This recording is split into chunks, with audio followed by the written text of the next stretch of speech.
أعوذ بالله من الشيطان الرجيم بسم الله الرحمن الرحيم لن ينال الله لحومها ولا دماؤها ولكن يناله التقوى منكم۔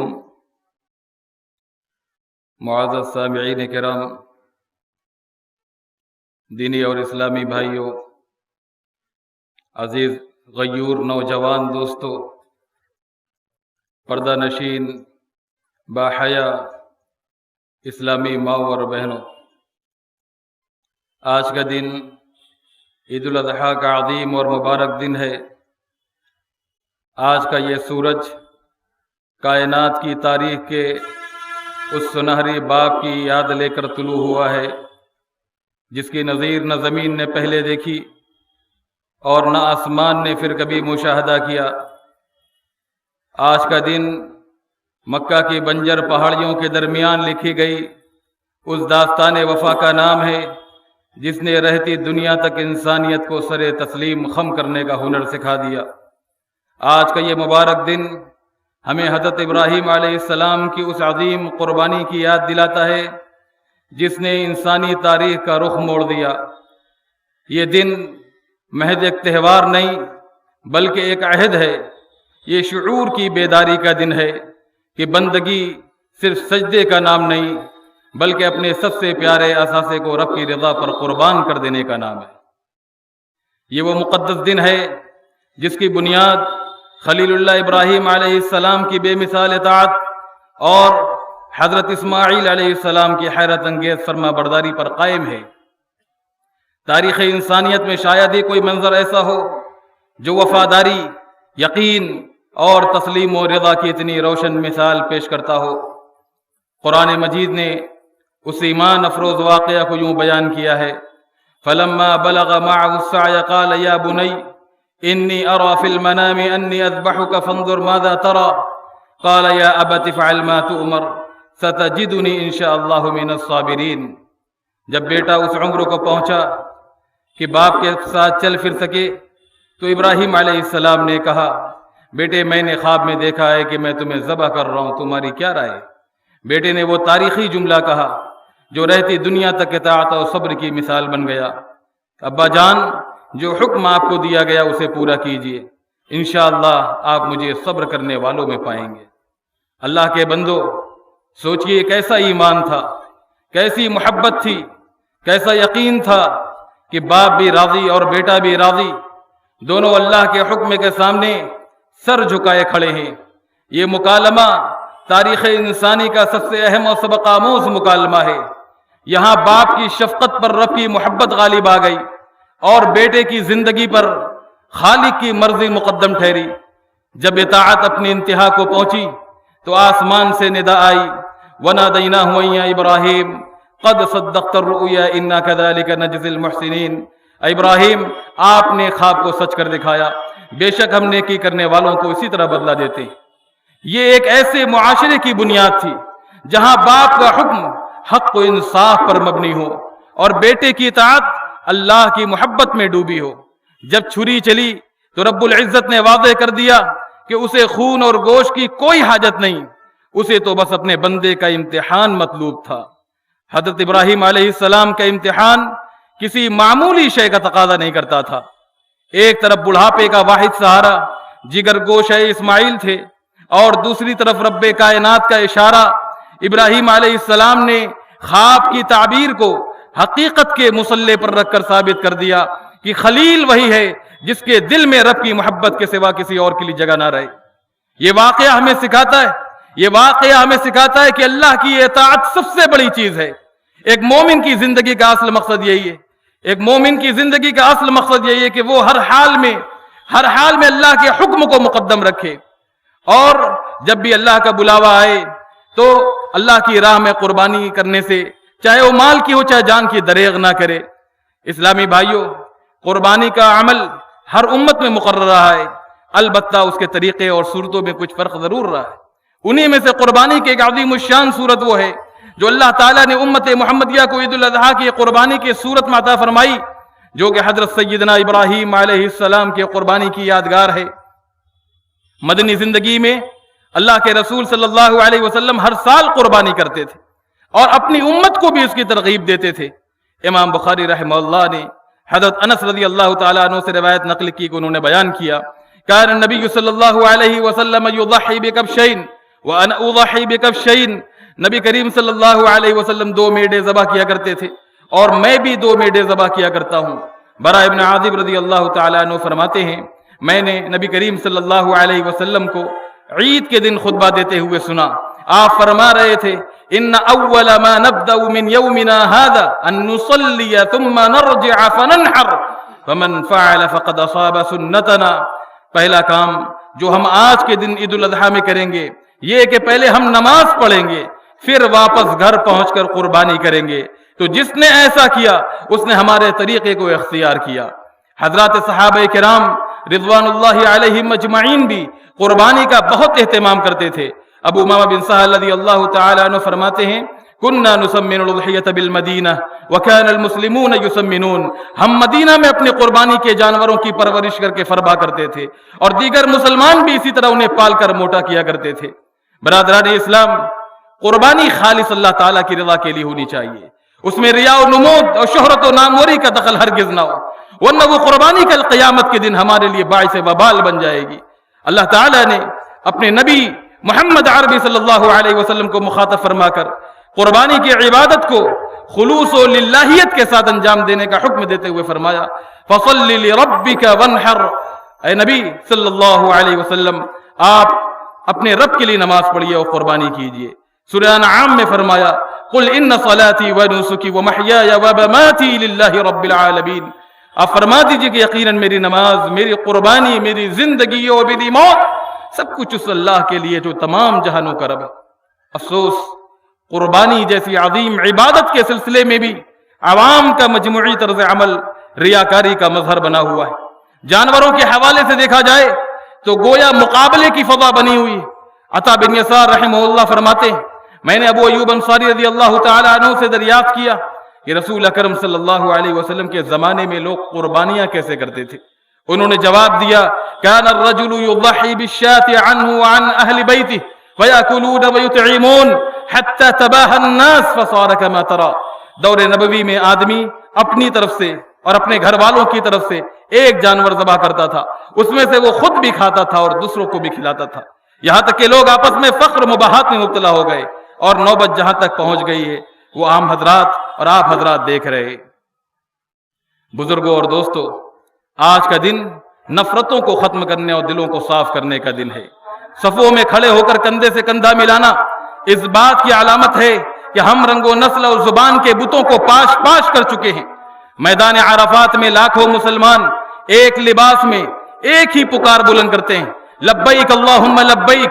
یہ اس بات کی علامت ہے کہ رنگ و نسل اور زبان کے فرق کے باوجود ہم ایک جسم کی مانند ہیں۔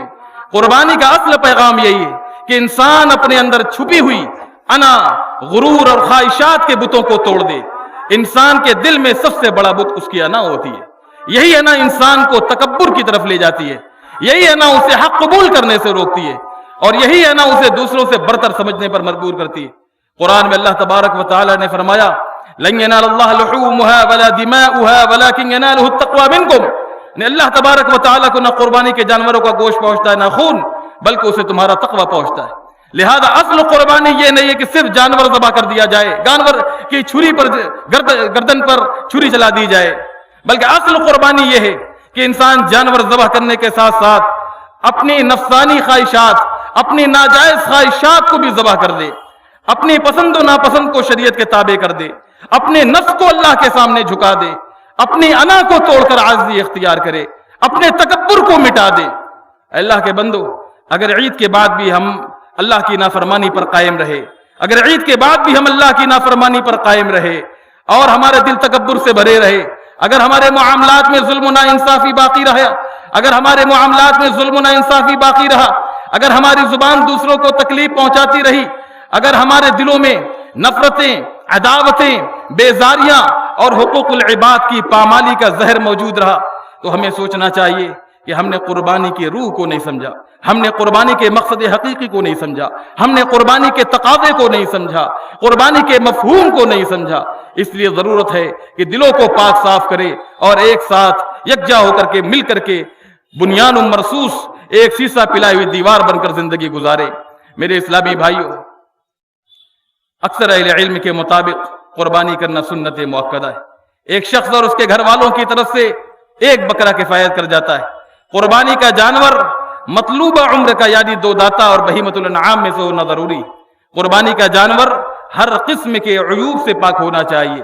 رسول اکرم صلی اللہ علیہ وسلم سے دریافت کیا گیا کہ کن جانوروں کی قربانی میں احتیاط کرنی چاہیے، تو آپ صلی اللہ علیہ وسلم نے اپنے ہاتھ کے اشارے سے 4 کا ذکر فرمایا: العرجاء البین ضلعها، والعوراء البین عورها، والمریضة البین مرضها، والعجفاء التي لا تنقی۔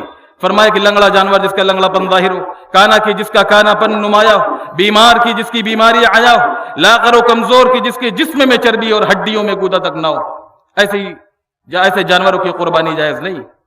قربانی کا وقت نماز عید اور خطبہ کے بعد سے لے کر ایام تشریق کے آخری دن یعنی 13 ذی الحجہ کے غروب آفتاب تک ہوتا ہے۔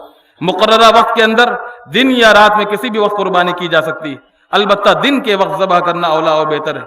اور 10 ذی الحجہ یعنی آج کے دن کی قربانی تمام دنوں میں سب سے زیادہ اہمیت و فضیلت کی حامل ہے۔ آج کے دن کو نبی اکرم صلی اللہ علیہ وسلم نے اللہ تعالیٰ کے ہاں سب سے بڑھ کر عظمت والا دن قرار دیا۔ آپ نے فرمایا: ان اعظم الایام عند اللہ تبارک و تعالی یوم النحر ثم یوم القر۔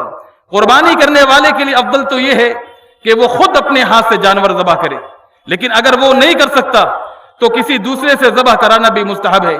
قربانی کا جانور ذبح کے وقت بائیں کروٹ قبلہ رخ لٹائیں اور اس کے بعد قربانی کی دعا بسم اللہ واللہ اکبر، اللہم ھذا منک ولک، اللہم تقبل منی ومن اہل بیتی پڑھ کر جانور اپنے دائیں ہاتھ سے ذبح کرے۔ قربانی کے بعد گلیوں اور راستوں کو صاف رکھنا، گلیوں اور راستوں کو صاف رکھنا، خون، آلائشوں اور گندگیوں کو مناسب طریقے سے ٹھکانے لگانا، یہ بھی عین عبادت اور نیکی کا کام ہے۔ اسلام میں کہا گیا ہے الطہور شطر الایمان، صفائی یہ آدھا ایمان ہے، لہذا کسی مسلمان کو آپ کی گندگی سے تکلیف نہیں ہونی چاہیے، کسی مسلمان کو آپ کی گندگی سے پریشانی کا سامنا نہ کرنا پڑے، اس بات کا خاص خیال رکھیں۔ اسلامی ماں اور بہنوں، فتنوں کے اس دور میں ایمان کی حفاظت ایک بہت بڑا چیلنج ہے، اور خواتین کے لیے ذمہ داری اور بھی اہم ہو جاتی ہے، کیونکہ وہ خاندان کی بنیاد اور تربیت کا مرکز ہیں۔ ایمان کی حفاظت کا پہلا زینہ دین کا صحیح علم ہے، جہالت ایمان کے لیے سب سے بڑا خطرہ ہے۔ خواتین اسلام، اس میں کوئی شک نہیں کہ موبائل فون موجودہ دور کی ایک ایسی ضرورت بن چکا ہے جس سے فرار ممکن نہیں، لیکن نسل نو اور خصوصاً نوجوان بہنوں کے لیے اس کا بے جا اور غیر محتاط استعمال بے شمار فتنوں کا پیش خیمہ ثابت ہو سکتا ہے۔ لہذا موبائل اور سوشل میڈیا کو اپنی زندگی پر حاوی ہونے نہ دیں، یا یوں کہیے کہ اپنی زندگی کو موبائل اور سوشل میڈیا کے حوالے کر کے نہ بھول جائیں۔ سوشل میڈیا کا استعمال صرف تعلیمی اور تعمیری کاموں کے لیے کریں، اور اپنی توجہ گھر اور اپنی ذات کی اصلاح اور بہتری پر مرکوز رکھیں۔ فضول ویڈیوز، غیر اخلاقی مواد اور بے مقصد چیٹنگ سے گریز کریں۔ اپنی ایسی سہیلیوں اور رشتہ داروں کے ساتھ تعلق رکھیں جو دیندار ہوں، جن سے مل کر اللہ اور آخرت کی یاد تازہ ہو۔ ام المومنین حضرت عائشہ رضی اللہ تعالی عنہا، حضرت فاطمہ الزہرا رضی اللہ تعالی عنہا جیسی عظیم ہستیوں کی زندگی کا مطالعہ کریں، ان کی پاکیزگی، صبر و شجاعت اور اللہ سے محبت کو اپنی زندگی کا نمونہ بنائیں۔ یہ آپ کو دنیاوی فتنوں کے مقابلے میں ایک مضبوط حوصلہ دے گا۔ ایک ایماندار ماں اور بیوی، ایک ایماندار ماں اور بیوی یہ زیادہ حساس اور ذمہ دار ہوتی ہے، اور اولاد کی تربیت کا یہ بہتر طریقے سے حق ادا کرتی ہے۔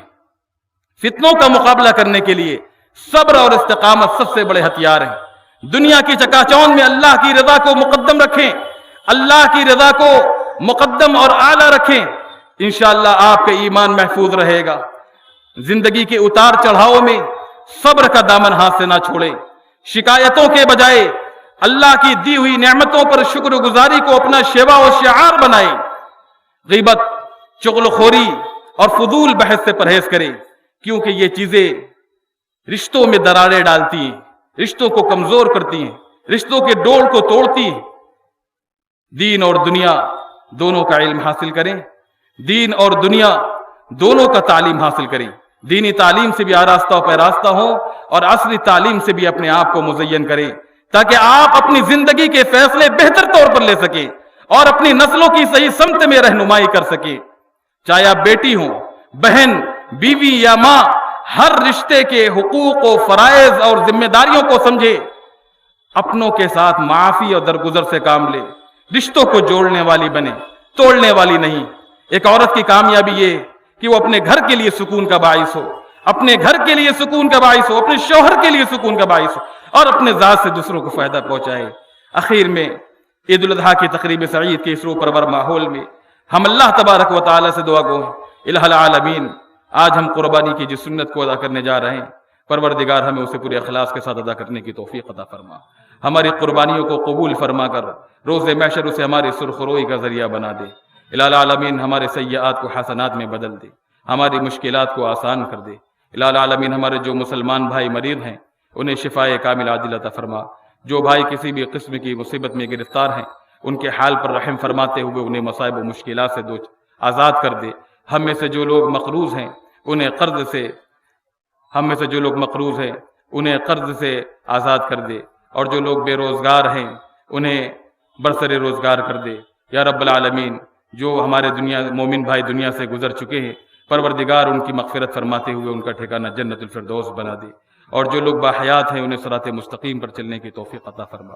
الہ العالمین ہمیں امن و اطمینان کی زندگی عطا فرما، ساری ملت اسلامیہ کو عزت و حفاظت عطا فرما، ہماری مساجد و مدارس و علماء و دعات کو اپنے حفظ و امان میں رکھ، اس ملک اور شہر بنارس بلکہ سارے عالم کو امن و شانتی کا گہوارہ بنا دے۔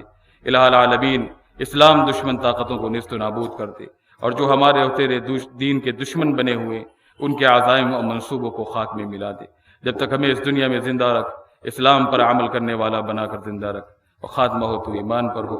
اقول قولی هذا واستغفر الله لي ولكم ولسائر المسلمين من كل ذنب فاستغفروه انه هو الغفور الرحيم۔ اعوذ بالله من الشيطان الرجيم، بسم الله الرحمن الرحيم، ان الله وملائكته يصلون على النبي يا ايها الذين امنوا صلوا عليه وسلموا تسليما، اللهم صل على محمد وعلى ال محمد كما صليت على ابراهيم وعلى ال ابراهيم انك حميد مجيد، اللهم بارك على محمد وعلى ال محمد كما باركت على ابراهيم وعلى آل إبراهيم إنك حميد مجيد۔ عباد الله رحمكم الله، إن الله يأمر بالعدل والإحسان وإيتاء ذي القربى وينهى عن الفحشاء والمنكر والبغي يعظكم لعلكم تذكرون۔ الله أكبر الله أكبر، لا إله إلا الله، والله أكبر الله أكبر ولله الحمد۔